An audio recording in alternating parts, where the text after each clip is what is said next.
Welcome to Girl Please, where we dive into real conversations, real laughs, and real life. Just a quick note, the views and opinions expressed on this show are our own and don't represent anyone else's. We keep it fun, open, and honest, so let's get into it. This is Girl Please. Welcome back, y'all. This is another episode. I am your host, Jessica. And I'm Carmen. And this is Girl Please, the podcast. I swear I'm breaking bad. Oh yeah, best believe you gon' come correct. Oh yeah, yeah. Just to let you know, you can't take my soul, but you get to me. I swear I'm breaking bad. All right, y'all, we're back for another episode, and today we have the amazing and talented Kavachiee Dee. Yay! I love that. That stuff warms my heart up. Good. That's what we're here for. So today we're gonna start with the wine down, and we got a wine called Dark Horse. It's a Cabernet Sauvignon. You know what? What? In other words, that shit is nasty. dry. Jessica's mad already. That shit is dry. All right, y'all. But y'all know how I like to do it. Dry? What? What?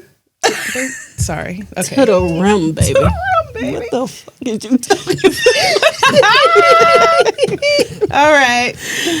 Okay, that didn't happen. Bloopers. I'm sorry. That looks like extra dry wine. Like, look. We're gonna have It's all right. Are you nervous?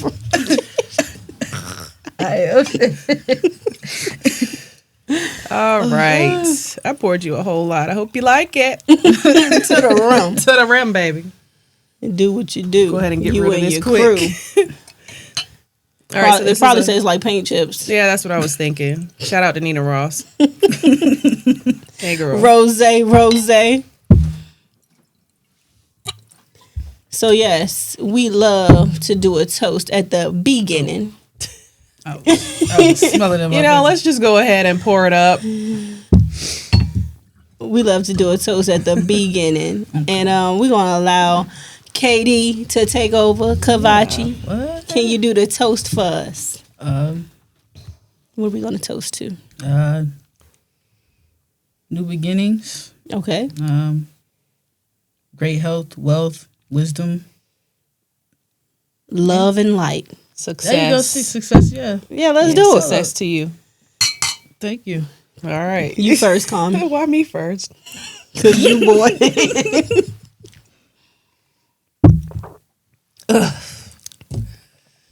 Terrible. Okay. That shit is nasty. It's all right. It's all right. All right, guys. Well, that's our real reaction. It's all right. We're going to finish it and then, do something that we actually know we like. So anyway, otherwise, we want to talk to you about music and what inspired you to do music. I think I was young. I guess my parents and my grandparents and like what they listened to.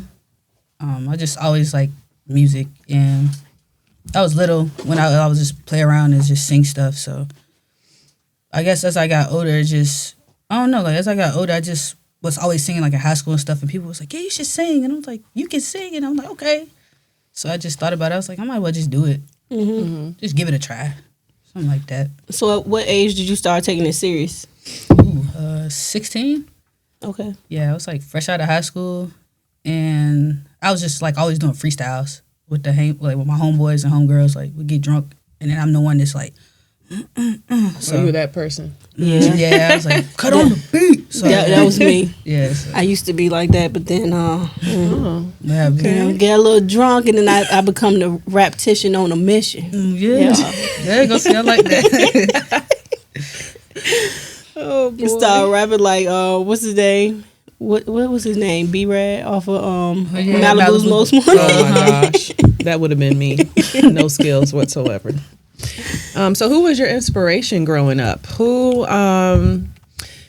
do you find that you mirror anybody, or do you pull inspiration from several different artists? Who was it that really spoke to your spirit basically about, hey, I want to do this as a career. This is something I want to put my time and my my energy into? So I have several influences, but if I want to be honest, like it's two key ones that kind of like made me want to do it. Mary J. Blige, because my mother, and Michael Jackson mostly. Having that big ass Thriller poster on my wall just scared the fuck out of me. But excuse me, I can cuss. Yeah. Okay, yeah, scared the fuck out of me. But I was like, yeah, I'm gonna just do it. But what's your favorite Mary J. Blige song? Share My World. Okay. Yeah, that's a good one. Mm-hmm. It's like a blended ballad to me, like all the harmony stacks and I don't know, like showing her vocal capability, like the range that she takes it with certain notes. Oh yeah. Mm-hmm. I love that. Like I love when an artist just can just they put their signature on the beat. Yeah, Ooh, I love that. Put the signature on the beat. I love. Okay. I love that. So was it also? I know Mary J. is very vulnerable about just her life experiences, love. I hear a lot of that in your music, where you are very vulnerable in what you talk about. And from what I was told, you write your own music. So I noticed your music is so passionate, and you seem like such a lover girl. Yeah. Do you think that Mary J. kind of inspired that a little bit? Yeah, I would say her and Michael, because Michael's really like the biggest lover boy. Both of them kind of do that for me. Yeah, and then too, I like poetry too. So I was reading poetry and stuff like that when I was a little bit younger. So kind of like to be or not to be type shit. So it's like, what's your favorite Michael Jackson song? ooh, Lady of My Life, Lady in My Life, or Lady of My Life, one of them.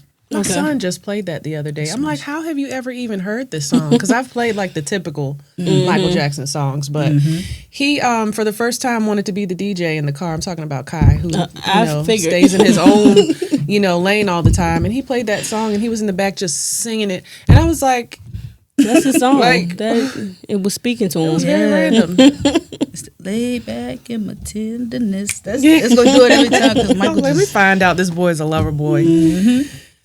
So what is your zodiac? Oh, I'm a Virgo. Okay. Big are Virgo. You think you're true to that sign? If it's not in depth, you just scratching the surface. Honestly, no. Because I got like the app. What's that shit called?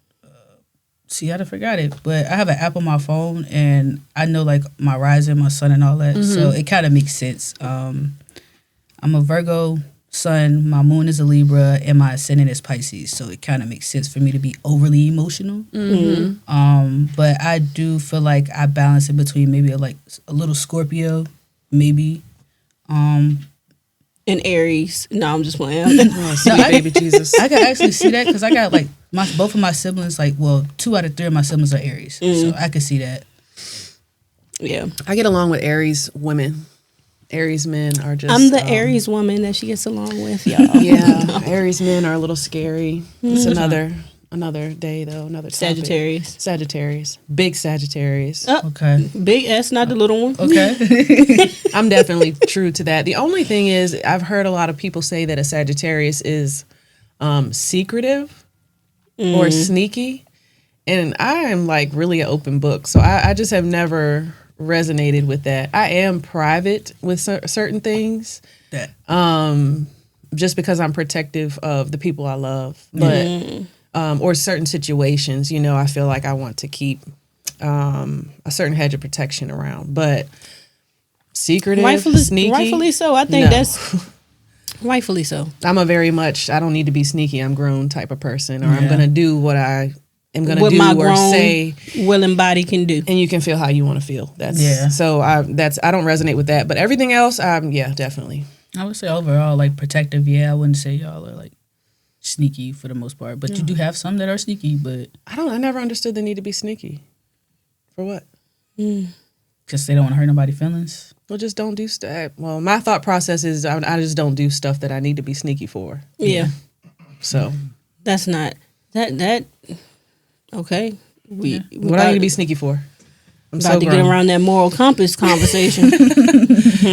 All right. So when it comes to your music and your image and things like that, as someone who's in the LGBTQ Plus. just to be clear. Okay. Community, how do you navigate presenting differently than your stereotypical R&B artist?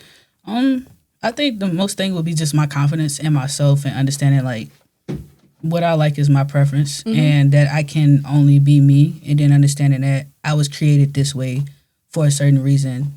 And just like I said, being confident, understanding that not everybody's going to look a certain way. Like, Right. it's not a standard. When it comes to music and true art, I'm not saying it doesn't matter what the person looks like, but it's more so it's just how the art is created. So I just move off of that. And the way your art is created is Everything. beautiful. Thank you. Everything.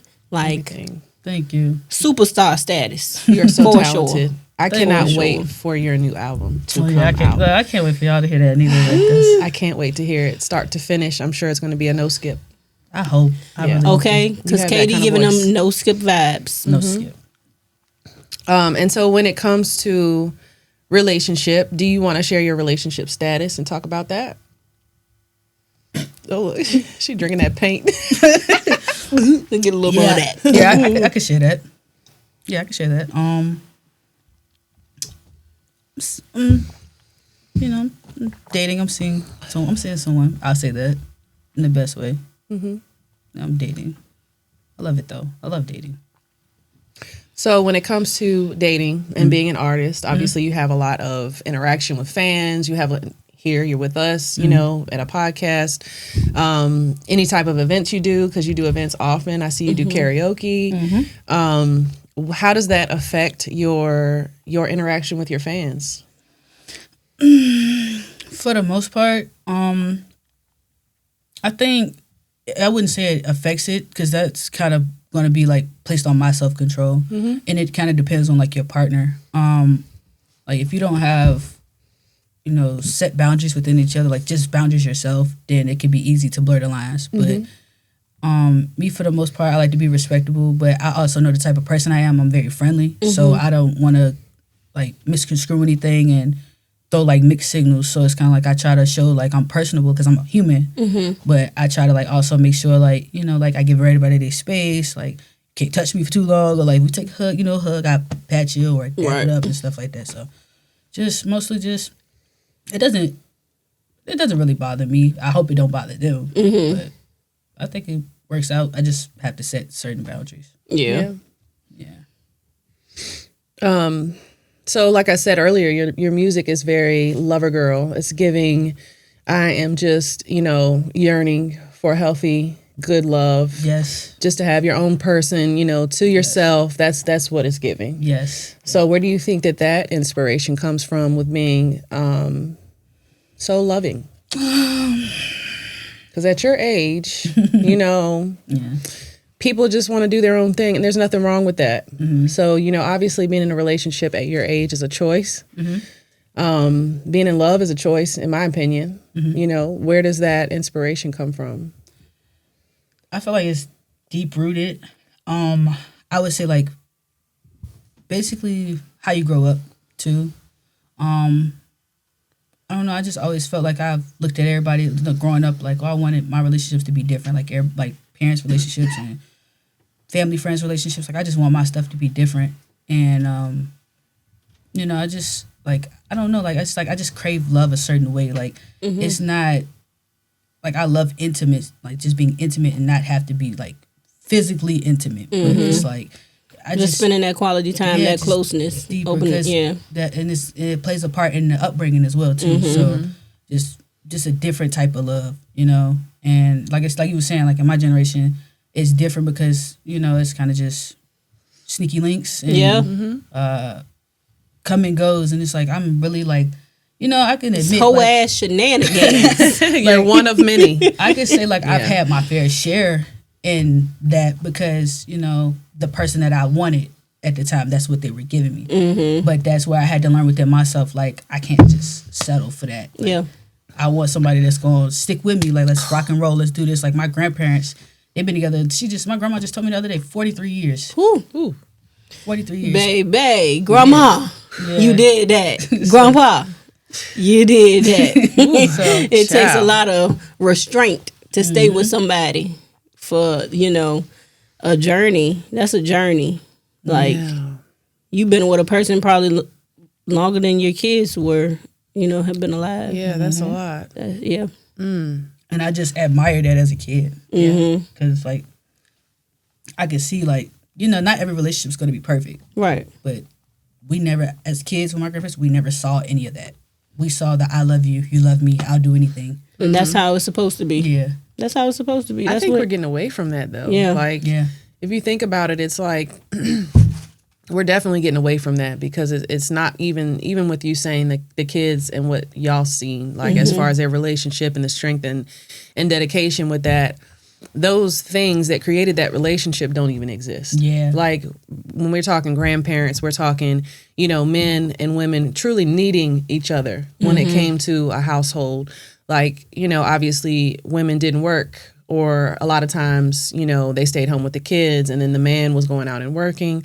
So it was like this cohesive situation where they both needed each other. If you are as a man, you want to have kids, obviously, then you need someone to do that for you. And then you need someone to take care of the kids in the home while you're out working. And then with women, needing stability and things like that. But it's like now we don't really need to have those for men and women. Men don't need to have a wife to have kids. Right. And vice versa with women. We don't need a man to take care of us or, provide stability. Yeah. So there's something, in my opinion, very, very intentional about seeing younger couples getting married and sticking together. To me, there's something really deep about that, to where they still choose to do that and, try to be traditional. Yeah. And speaking on that, I do want to, speak specifically about a specific couple like Mona Leah and Stunner for Vegas. I feel like they're actually setting a standard because that's really all it is influence what we're seeing and seeing that everybody is more gravitating backwards to the I want love thing, and to actually see other people in front of you participate and do that, it makes you like, oh, I want to get married. That's why it's an overhype of I want to get married, I want to settle down. It can be a frequency change, or not just frequency change, but a mental switch for people. Like, I've been denying myself. I just been going with the standards. I just been going with everything that seems right. And it's like, I really want this. And it's just understanding yourself. But I appreciate them for that, for the younger generation. Because now it's setting goals and showing them this is obtainable regardless of the upbringings we had, and the toxicity that occurs. Right. I like that. I definitely like that you look at life that way. I wish a lot of other people would, because that would save a lot of people from just, I guess, certain circumstances that they put themselves in. I was just having a thought to myself the other day. I was driving and I'm like, honestly, when you're younger, your capacity to deal with foolishness is way broader. When you start getting older, you like, you know what? I ain't got time for the shenanigans. I don't got time for the shit. Yeah. And I'm just like, I was really at a stage in life when I was just living, but I wasn't making the best choices. Yeah. And I'm so glad I've grown. And at that time, you pick people that are also not making the best choices. I think sometimes we pick people, and people forget what your contribution and what your energy brings. Like, we want to blame it on the other person, and it's like we were both, in a growth process. We were both trying to figure things out. Or like I can say back to like my high school boyfriend. He was such a nice guy. Like, everything on paper is just perfection.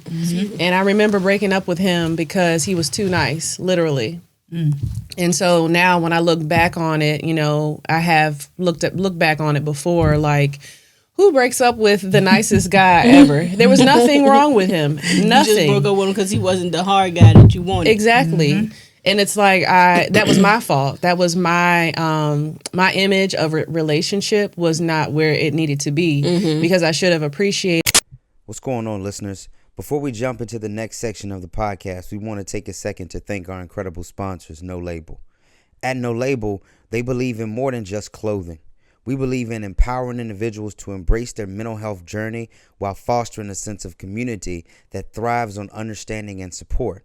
Not only do we create stylish clothing and comfortable streetwear for everybody from men, women to children, but we also support our community through a variety of mental health resources and mental health advocacy. We provide vital mental health support in the home, school, and community settings. Our mission is to eliminate stigma surrounding mental health to encourage open conversation. So when you choose No Label products, you're not only getting fantastic apparel, you're contributing to a movement that promotes mental health awareness and support. Together, we can make a difference. For more information, please visit our website at www.ihavenolabel.com to explore our empowering clothing line and discover more about the mental health support initiatives that we're doing in your communities today.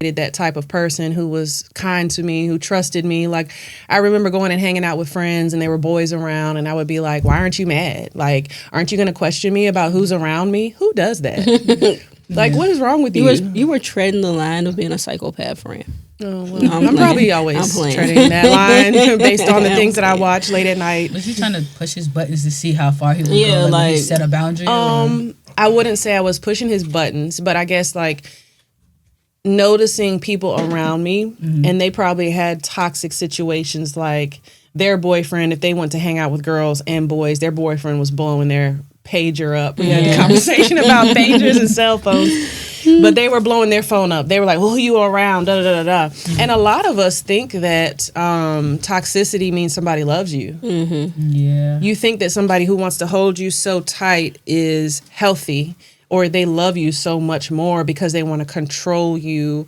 or, just tell you what to do all the time to make themselves feel better.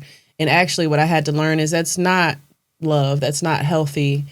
And at that time I was very young to be able to understand all that. But that's why I broke up with him, because he was too nice and he didn't question me and he didn't act toxic. So I was like, oh, he must not like me that much. I wonder how he acts now. I mean, you probably will never know, but I wouldn't say from experience, but let's just say there's a 50-50 chance that they could have flipped the switch on him to act differently now. Right. So, from what I heard, he is a missionary and has a wife and kids. Okay. So either I really effed him up, or he just went on the path he was supposed to, without me and who I was at the time. Obviously now I'm a lot older. I appreciate non-toxic love. So, obviously my perspective is different now. Yes, we need the little clapping sounds on the non-toxic love. Give us some of that. All right. So we talked a few minutes ago about you being a part of the community. So do you want to talk about your journey through that? Yeah. And like how that comes about, because on a previous episode we talked to Dom, my godson, about where did you have this realization? Where did it come from? And what has that been like? Because anybody I've ever talked to, it's not easy. No. And it's a big part of figuring out who you are, just like the rest of us who are not part of the community. But I can understand how that would make things even more complex. Yeah. So do you want to talk about how you came to that conclusion and what it's been like? Yeah. All right. So I do want to start with the disclaimer. I've always liked girls. I can always remember. I don't remember what time, but I know I was in cubby time and I kissed a girl. I was supposed to be getting my book bag and I kissed a girl. So I do want to throw that out there. Yeah, I don't know if her family moved her away or nothing. I don't know. I think I remember her name, but I ain't gonna do that right now. But I've always I don't know, maybe it was the physical for me at the time and just understanding that I was a girl, young. So of course, trial and error, orthodox living where it's you gotta date boys. So I was doing that.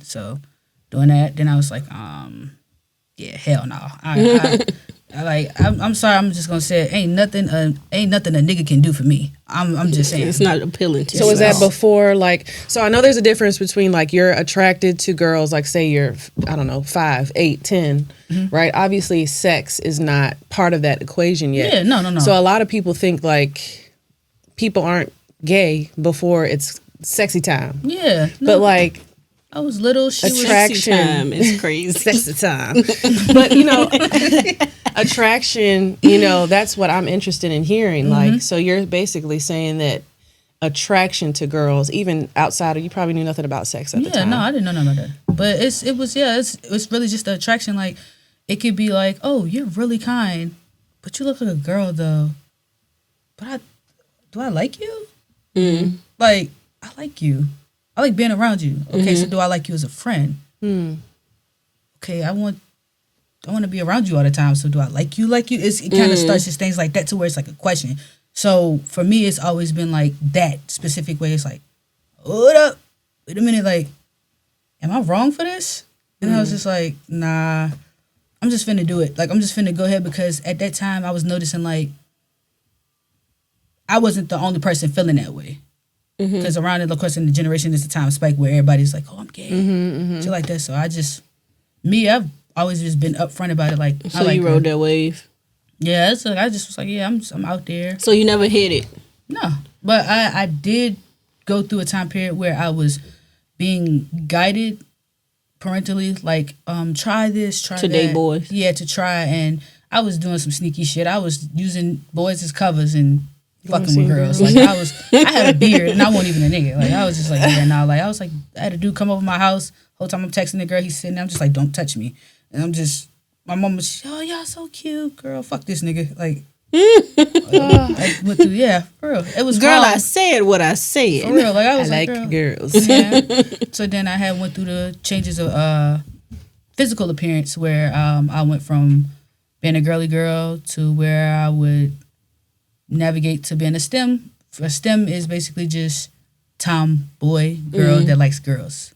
But I wouldn't say it like that, but description wise, that's how I would feel. But yeah, I just would dibble back and forth and dress like a girl, but I would dress like a boy sometimes, mostly. Then I just leaned over. I was like, I really feel more comfortable dressing like a boy anyway. Like, not even just like a boy, but masculine. Like, just, I prefer this rather than the heels and the tight jeans and the hair and the nails. I don't really felt like that was it for me. So I just was like, yeah, I like this. So you took control over your own identity, accepting who you were and everything. I love that for you. Yeah, me too. Yeah. Because a lot of people don't. They try to hide it, and that's where it becomes a bigger issue. Yeah. They're denying themselves and denying who they naturally are. Yeah. So do you think that plays into like a trans conversation? Yeah. Or do you think that there is a stark difference between trans and you being masculine presenting? What is it for you? For me, I'm going to be honest. I'm going to be dead ass honest. When I was 9, I wished I would get a shooting star so I could be a dude. So I could be a boy. I'm not even going to lie. Like, I've had that thought when I was younger. That's how I knew, like, I was into women that bad. But it's because it's like a physical appearance thing. Like, I like being masculine as a stud. I don't mind it. The only I wouldn't mind transitioning as well either. The only thing that's really stopping me is I don't want to deal with the complications. I don't want to mess with my voice because Oh yeah. You music. sing. Yeah, And I didn't even it's think so about that. yeah, beautiful, amazing. So like, it's kind of like that's why I always battled, because I'm gonna be honest. Fresh out of high school, like around that time, fresh out of high school, I was working. I would have literally went and got the procedure. I wouldn't have gave a damn because I was on my own anyway. Like, I still, had parents and stuff, but making that decision, I would have did it. But So which procedure? Like top surgery? yeah, both. I would have got both. But over the years, like, I've always done research, like looking it up online and seeing, of course, the prices, the doctors, the states you may have to travel. You got to make sure that the reviews are good, because you don't want to go to a doctor and then you just walk around and your junk and all, like everything just doesn't Like coincide. just take one titty off. I mean, you just have just one titty. Yeah. one titty is crazy. One titty is crazy. So They're giving you options. I've weighed out all the options, and then I came to a point in my mind where I also like talk about it in my close friends on Instagram, where it's like there's a point in time where I may go ahead and do it. I'm telling y'all in advance, I may go ahead and just get top surgery because that'll be comfortable for me. But as far as like anything else, like taking T-shots and stuff like that, I can't see myself doing that right now because what I'm trying to accomplish as far as like music wise. Maybe later on down the line when I'm ready to like retire, or I'm like, fuck this shit, excuse my language, but maybe, I will go the extra mile. I'm not doubting it though. That's really interesting because when we had that interview with Dom, for him, it was this extreme identity issue and uncomfortable because of the parts, basically, you know, and how he presented. But for you, and correct me if I'm wrong, it seems different. Like, it doesn't seem like you have an identity issue, just more so that you would rather present more masculine. Yeah. Is that true? Yeah, like, but I don't really care for the identity thing. Like, I understand that energy is always big. So if I'm presenting a masculine energy to you, some people may address me as he or she. I have homeboys and homegirls that be like, oh, he, or they always say, you a nigga. Like, I'm cool with that. I don't care. Then I got people that try to address me, ma'am, sir, ma'am, sir, her. It's cool too, because I know I'm a girl. Like, I have 2 fucking lumps on my chest. Like, you know what I'm saying? But I don't really, it doesn't bother me because it's like, again, the energy I present is best catered to fit our connection. So what you pick up on is what it is, and I'm not going to deny that. That's so interesting. I love how you explain that. Because Yeah, it's I just, love that. It's like a respectful way to explain it. Yeah, some people, they're very like particular about what they want though. So it's not gonna always be people like me that be like, That's I don't care. It's gonna be people be like, oh no, you call me her, and that's fine. Just, you know, y'all are really great with that, making sure that y'all respect other people as well. So that won't be a problem. But there's people that in this world, that like me, like, which I'm pretty sure the people that I appeal to that listen to my music, that I gravitate with, we all feel the same way. Like, it's an energy thing. It's a being thing. Like, I find sometimes it's like in that community you have to have a label. It's like you have to, and like I wouldn't classify you as trans then, even if you did want to get top surgery. Yeah. To me, it sounds more like a gender fluid. Yeah.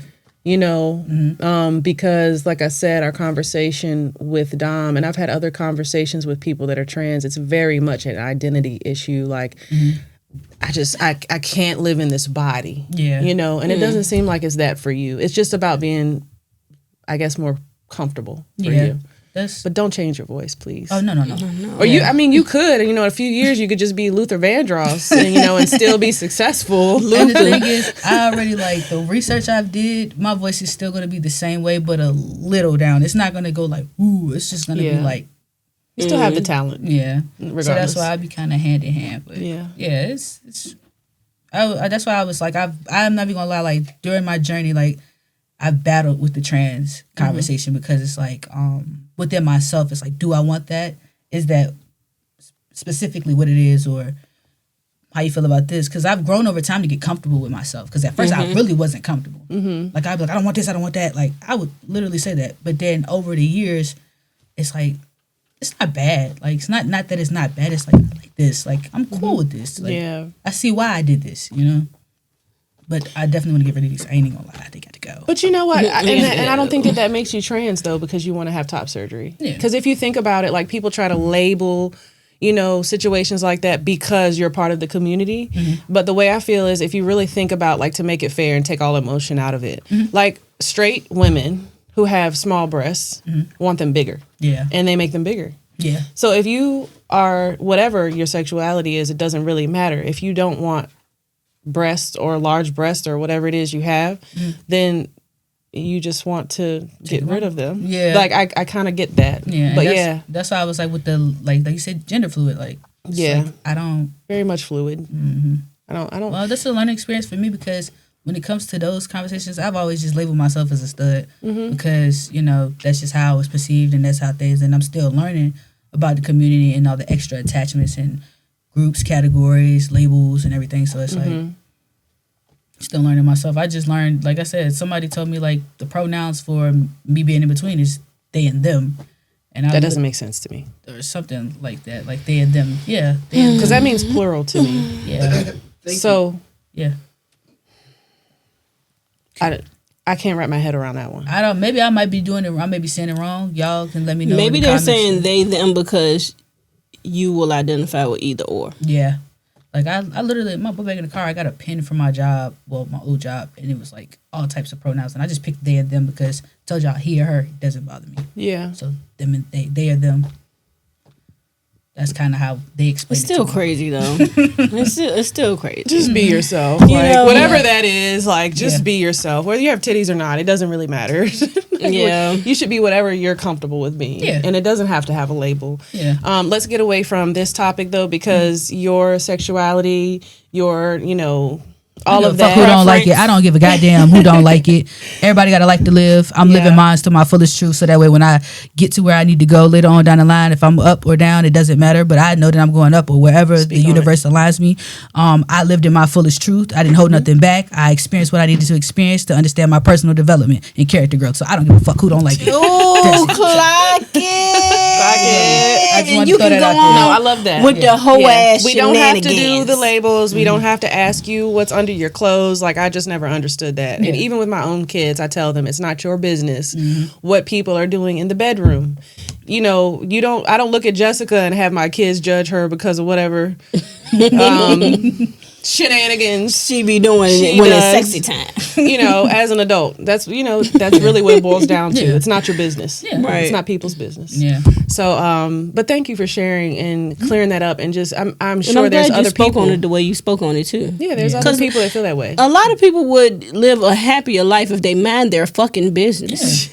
Yeah, literally. And you can That's be the part. a stud and just not want titties. Yeah, no, and that for doesn't necessarily make you trans. Trans is a very different And topic. these my titties. So if I So don't I don't want want them. what the fuck you got to do with it? Mind your fucking business. Yeah, real shit. Look at that face. Real shit. Real shit. It's the wine. No, Wine but I'm is strong, serious. y'all. Yeah, It's no, making But me I'm hot. serious. Bitter like a baby mama though. No. Not bitter like a baby mama. Ain't no bitter baby mamas at this table. No, not at this table. I'm just making it clear. Oh, For the just making it For clear. the people in the back, For the people in the back and the front and on the side. on the sidelines. So let's get off of your Use. I'd be going off on it. I'm sorry. No, you're good. Wine is talking, y'all. no, for real, I'm here. So good and girl, you know it. Yeah, you know it. If you so bad and gonna show it. We make them mad, yeah, they know it. It's Joe Frost.